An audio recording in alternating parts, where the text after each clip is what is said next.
بسم اللہ الرحمن الرحیم۔ جنگ صفین کے موقع پر تحکیم کے مسئلہ پر کچھ دن پہلے مرزا جہلمی کا ایک کلپ سامنے آیا تھا۔ اس کلپ میں مرزا جہلمی نے اپنی عادت کے مطابق دجل و فریب اور خیانتوں کا ارتکاب کیا اور کئی سارے واضح طور پر جھوٹ بولے۔ ہمارے محترم نعیم بٹ صاحب نے گفتگو کے دوران اسی کلپ کی کسی ایک بات پر تبصرہ کیا اور مرزا جہلمی کی خیانت کو واضح کیا، تو اس کے جواب میں مرزا جہلمی کے کئی سارے چوزے میدان میں آ گئے اور علمی انداز میں جواب دینے کی بجائے ادھر ادھر کی ہانکتے رہے اور فضول باتیں کرتے رہے، جبکہ یہ ایک حقیقت بات ہے کہ مرزا جہلمی نے تحکیم والے کلپ کے اندر دجل و فریب، خیانت اور جھوٹ کا ارتکاب کیا ہے۔ جن دنوں میں مرزا جہلمی نے مسئلہ تحکیم پر یہ کلپ اپلوڈ کیا تھا، انہی دنوں میں ہی ہم نے اس کا جواب اپلوڈ کر دیا تھا۔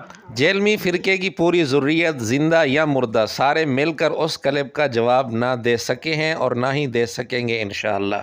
اس کلپ کا لنک آپ کو ڈسکرپشن میں مل جائے گا، آپ دیکھ کر خود فیصلہ کریں کہ مرزا جہلمی نے اس کلپ کے اندر کس قدر دجل و فریب اور جھوٹ کا ارتکاب کیا ہے۔